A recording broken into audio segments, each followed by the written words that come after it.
This is Judge Joe Brown, and you're watching We All Be News TV, the News-free Dixie. news-free Dixie for the 21st century.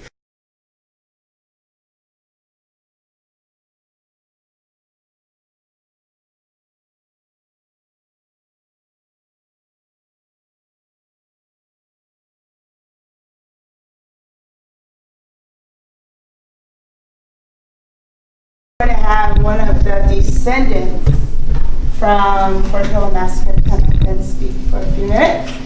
Mr. Norris Thomas.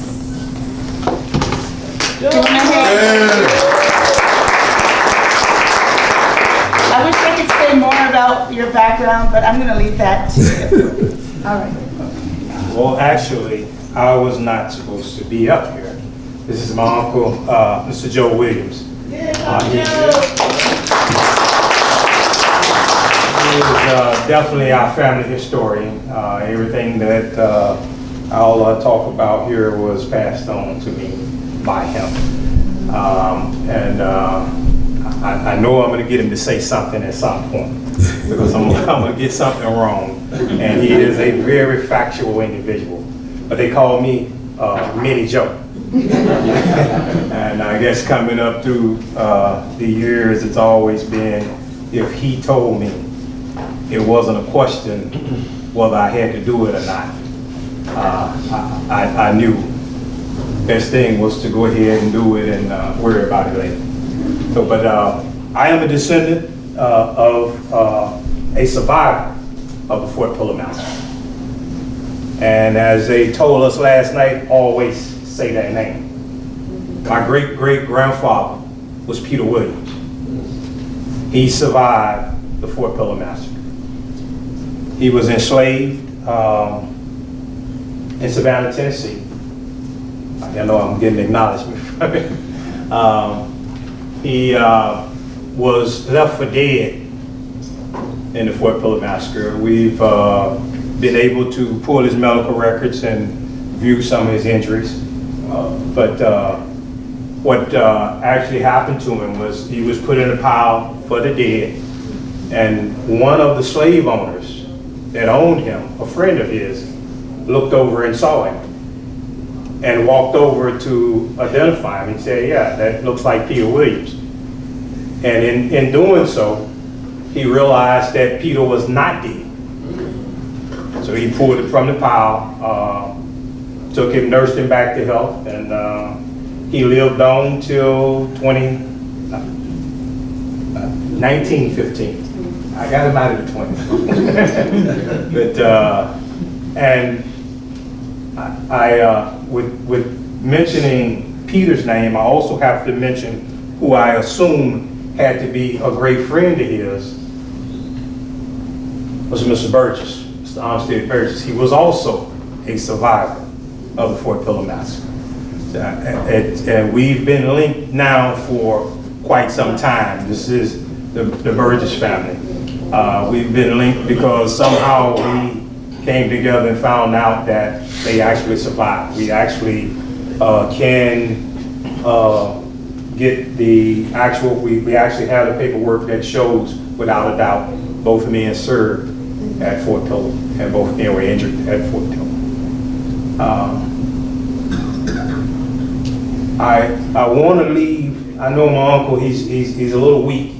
I know there's 1,000 things that he'd like to say, but I'd like him if you would allow him to speak for a short period of time from his seat, because his voice is fairly weak. But I want to allow him to part what he wants to say in just a short period of time. All right, Uncle Jeff, you can do it from there on. Well, I don't want to get too far in this and start coughing and going on.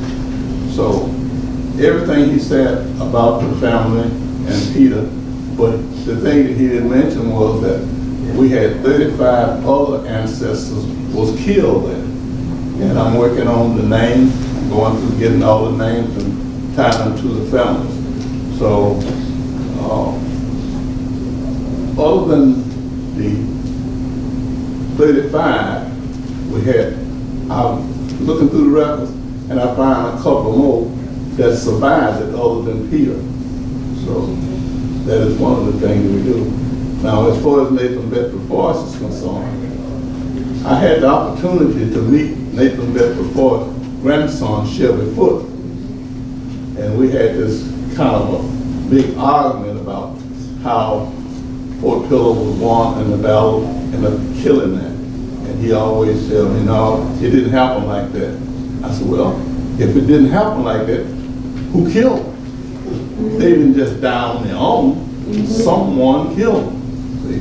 The next thing is that, before I forget, did you know that Shelby Foote, Nathan Bedford Forrest was shot off of his horse 20 times. That's in the record. You can look that up. He was shot off his horse 20 times and didn't get hurt. So I don't know what that was about. But anyway, that's what happened. Now, as far as Shelby Foote is concerned, he was Nathan Bedford Forrest's grandson. And we had the opportunity he called me. We talked backwards and forwards for like 3 or 4 years before he died. I don't know why he liked to call me, because I gave him holy hell. I guess that's the reason he liked to call me. And I have his number. People said it didn't happen. I can give you the number, and you can look it up and see that it was a home phone number where he called me at least twice a year. And at Fort Pillow, every year at Fort Pillow, I went there and he had a chair sitting by the door where he sold his book. And the last book he wrote, he signed it and gave it to me, and I still got it. So, other than that, we had, I had a good talk with him. I think he finally understood what happened at Fort Pillow. All right.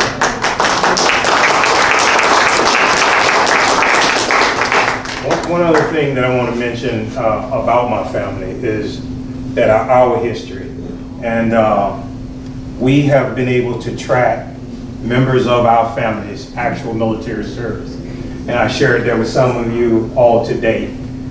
We can account for over 800 years of actual military service through our family, starting with my great-great-grandfather, Peter Williams, say his name.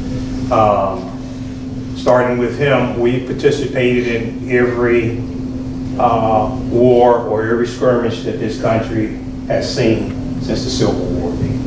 And it's documented. There are scrolls. I will ensure that Ms. Callie gets it so that she can post it, so that everybody can actually go and take a look at it. But that's one big thing about our family. But before I take my seat, I want to do this one thing. As I said, there were 2 that I know, and I have to say their name before I leave. It's Mr. Armstead Burgess and Mr. Peter Williams were actual survivors of the Fort Pillow massacre.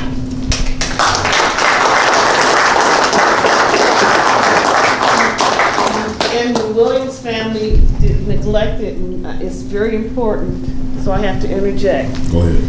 Peter Williams, there's a photograph of Peter Williams that the Williams family had.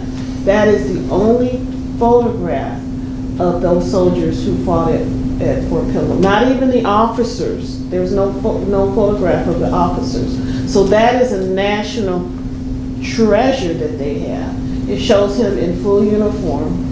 So the issue about what did the soldiers wear? Did they have a shell jacket on? What type of uniform were they issued? In the picture of Peter, he wasn't wearing a shell jacket, right? So that gives you an indication. So you talk about a national treasure. That's right. Yeah. All right. Thank you. Thank you very much, Mr. Thomas and Uncle Joe. And we want to continue to say their names. Say their names. Say their names.